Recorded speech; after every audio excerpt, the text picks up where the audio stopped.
This is the Martial Arts Lifestyle Podcast, where we have conversations with everyday martial artists about their histories and how martial arts influence their daily lives.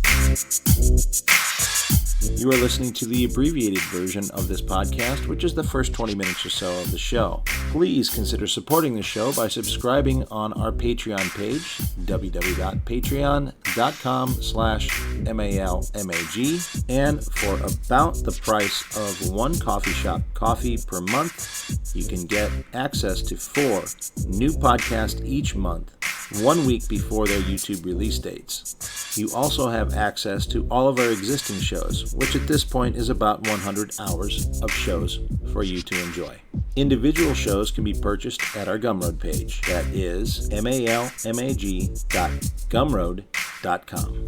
If you're looking for some sticks for FMA, some cool t-shirts, or even a course on Dos Manos, have a stop by martialartslifestylemagazine.com and click on the store tab or on the courses tab for that course. This week I connect to Tel Aviv, Israel, and I talk with a high-ranking Bunjinkan Ninjutsu practitioner, Moti Nativ. Moti is also a practitioner of the Feldenkrais Method of physical therapy. We talk about how Moti got involved in martial arts, authentic ninjutsu, the history of the Feldenkrais Method and its relationship to the practice of martial arts, and continuing to train as our bodies change as we get older. Sit back and enjoy.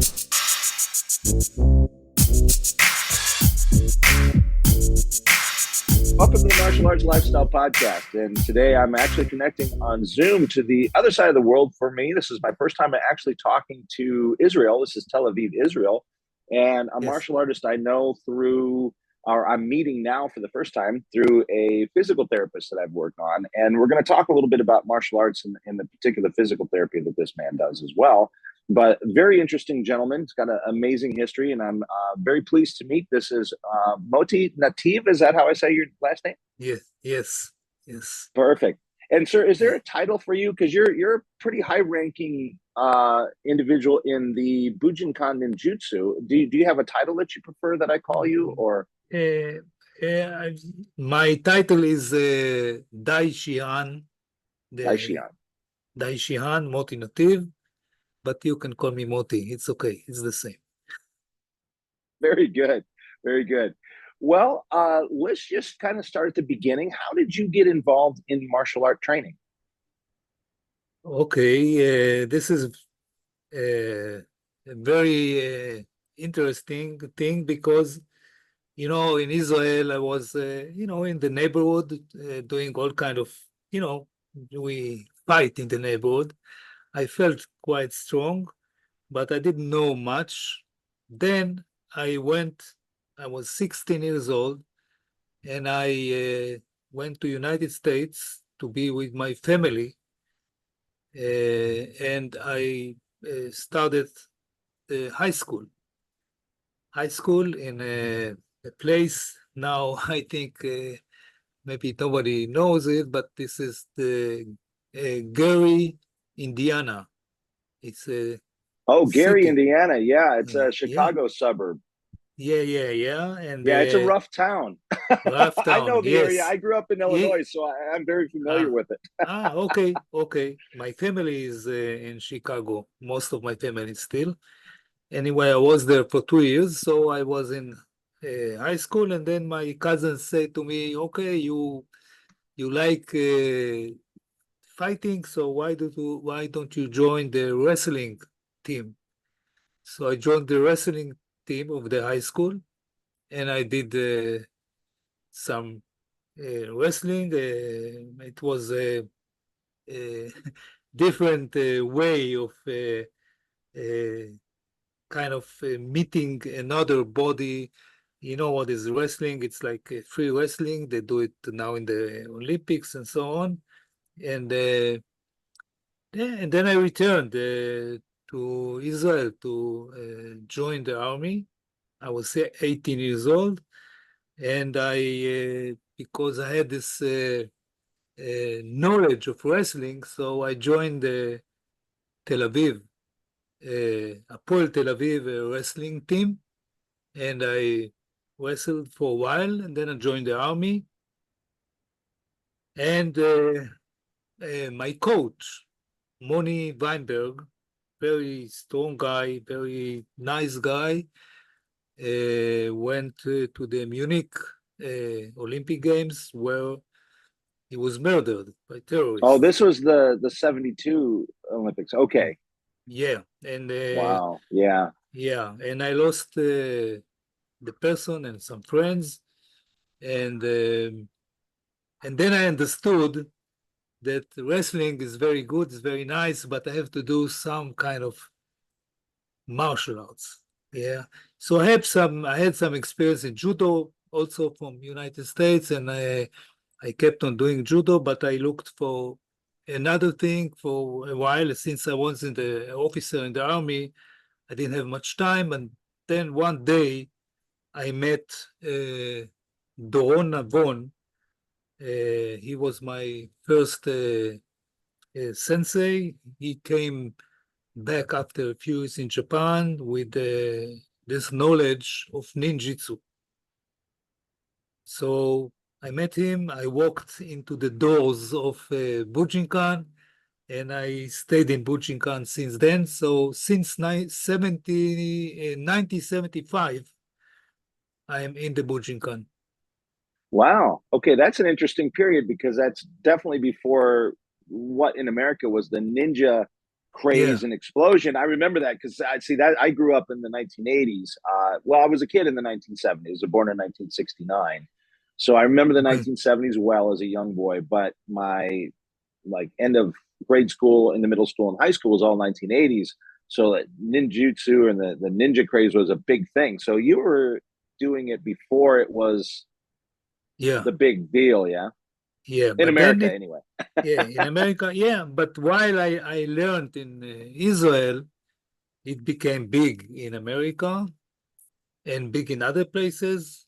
And actually, in 1987, I met Atsumi, Masaki Atsumi, the famous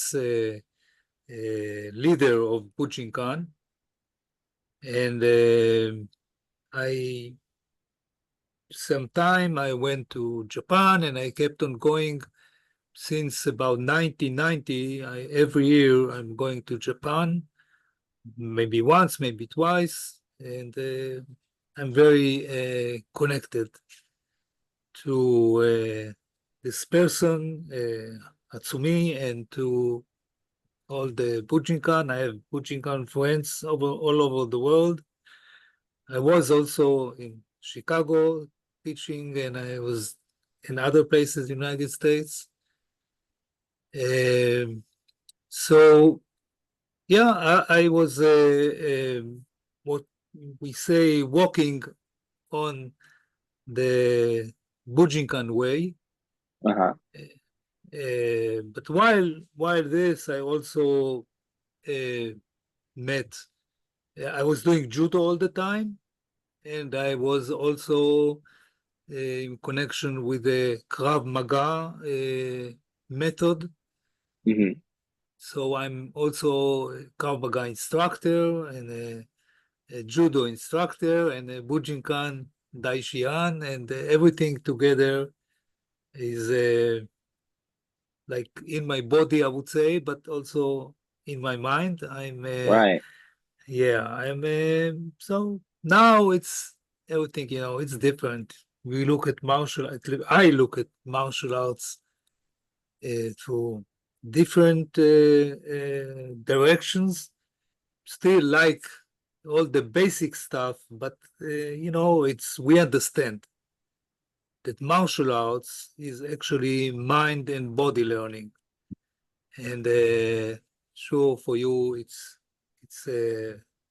something that you sense in yourself. So there were times that techniques and fighting and so on was very important for me. Now I have my students, students, and it's like uh, this is the way we go in the martial arts. At the end of it, you become someone that just by taking the learning to people that they will do what they know, but they will improve.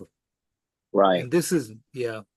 And, you know, I'm also, at a certain time, I was involved in the Feldenkrais method. Hmm. So it's made this great connection for me. Also, Hatsumi in 2008 knew that I'm very much in the concept of awareness to Hmm. the body in action. So he gave me the name for my dojo, Shiki. Shiki is awareness. And Oh, yeah, so actually, my dojo and my students and uh, so on are connected under the title Warrior Awareness. wow. And yeah, it's a title, and but it's the meaning. It's I'm sure that even you and everyone else that is in martial arts for many years understands this way of being in kind of listening, paying attention to your body. Because for myself, yeah, I can say that my body is changing.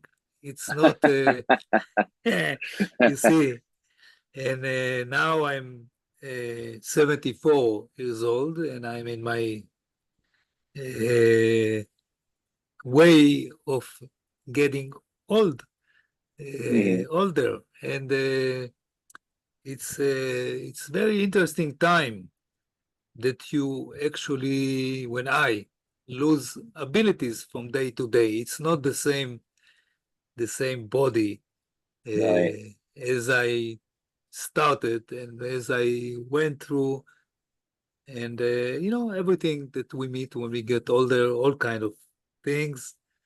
And now also, yeah, I'm sorry to say, but we have also this bad, complicated situation in Israel, Yeah, and yeah. it's yeah, and it also put some heaviness on my acting, and yeah, Yeah, and well, I'm certain too with your students there too. There's the same, because you're all going through that together.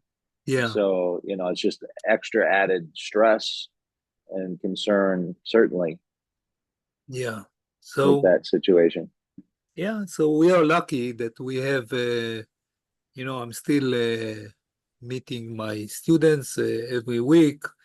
We practice. It's what I call advanced training, Hmm. and it's is a way sometimes that you can put everything aside and be in yourself, Right, and it's so powerful to have this ability to keep learning, body and mind learning at this difficult time.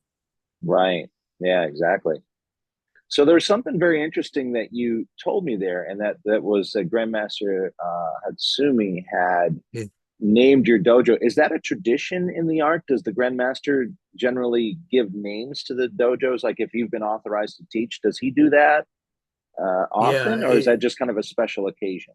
it's with the time. Sometimes it's someone will go to Hatsumi and would say, "Look, I have this idea and I want to name my dojo so and so." And usually, everyone should go to the master and ask for permission to use the name. Right. You know, when I came to Hatsumi and I told him, okay, look, I want to give my dojo the name of Rainbow.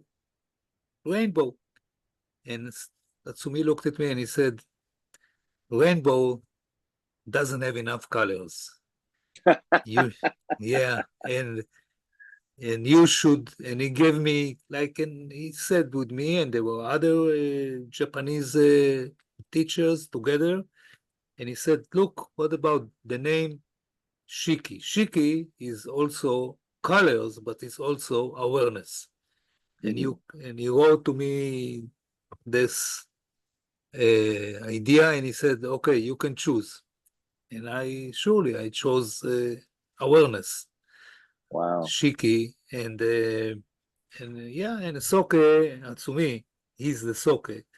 He said that Shiki is the highest level that everyone should look to be there, because awareness has a lot of meanings, but awareness is sometimes there's internal awareness when you are with your body, but sometimes there is a awareness to the environment. So it's internal and external at the same time. And so it's a long story, but Hatsumi is, for me, is really someone that lead really my learning, my understanding, and it's not, the techniques are okay, they're very important, everything that he's teaching, because Bunjinkan has a history of hundreds of years. We do techniques that they were written on paper just about 400, 500 years ago. Wow. Yeah, everything is very, what we call the old schools of Japan, what they call them the Koryu, which is the tiger and the dragon schools. They were all about surviving, winning. Now it's about being healthy, being happy, and so everything has changed, because there in the Budo, in our Budo, the idea of friendship, okay, the togetherness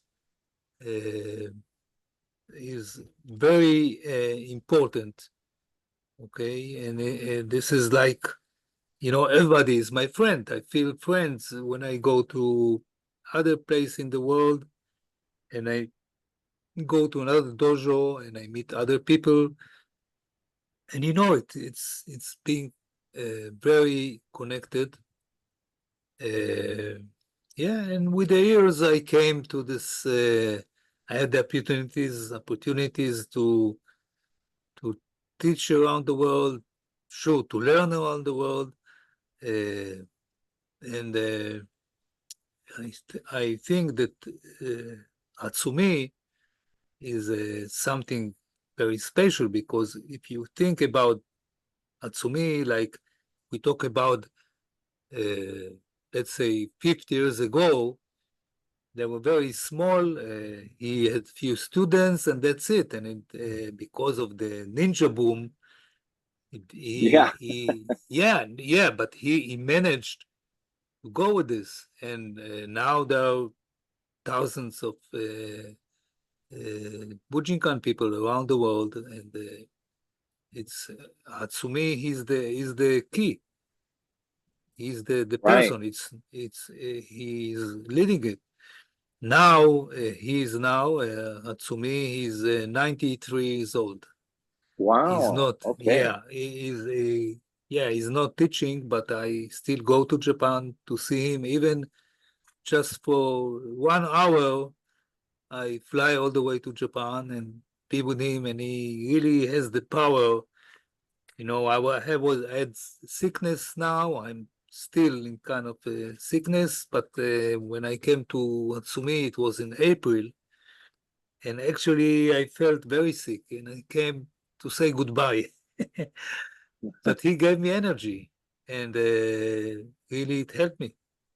And so this is it. It's very important for everyone to if you do martial arts, so if you do other things, yeah, to know your teacher, to know how to give him and how to take from him. Actually, Hatsumi is only about giving. I cannot give Right. to Hatsumi anything. He gives me, yeah, and I'm taking, and I am very happy with this.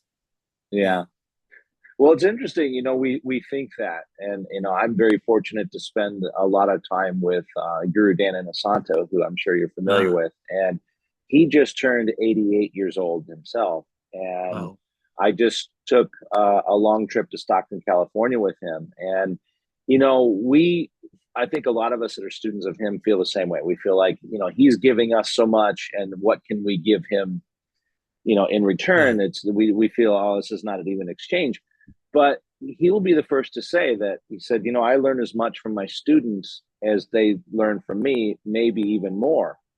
And I yeah, think, especially when you have the younger students around you, what you get too is that energy, like what you're talking about. So you're not constantly around older people, you're around all kinds of different people, and it helps, I think, really feed you the energy to keep you alive and keep going, because you have purpose and meaning, in that, and you understand that when the students are there. So I think we do give back in a way that maybe isn't so obvious to yeah, us as students.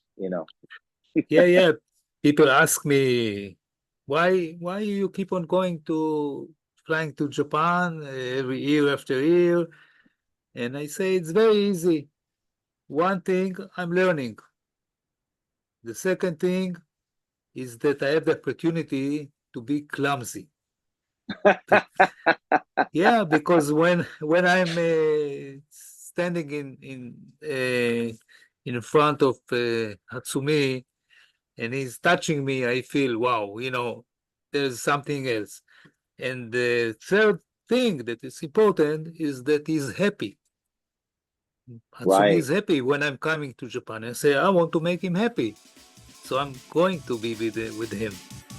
Yeah, and yeah, and so we should do. And this concludes the abbreviated version of the podcast. Please consider supporting the program by going to www.patreon.com/malmag and subscribing to the show. You can also purchase this individual episode or any individual episode at our Gumroad page. That's malmag.gumroad.com. Thank you for listening to this episode with Moti Nativ. Next week I connect to St. Louis, Missouri, and I talk to martial artist Jay Rapasso. Our Malmag online store at martialartslifestylemagazine.com has a full selection of Timmy B's brand sticks for FMA and Krabi Kerbang. Timmy B's brand now selling in Japan as well. Beautiful Timmy B's brand shirts and Dos Manos shirts are available, with new t-shirt designs and more products coming soon. An online course in the Dos Manos method for FMA is available under the Courses tab. More courses coming soon. Check out the Places to Train tab to find schools near you, and click on the events calendar page to see what seminars and events are happening all around the world. And of course, visit our main page for articles on the martial arts. Music by Jackal Relic. Martial Arts Lifestyle Magazine and the Martial Arts Lifestyle Podcast are trademarked and copyrighted by TNT LLC.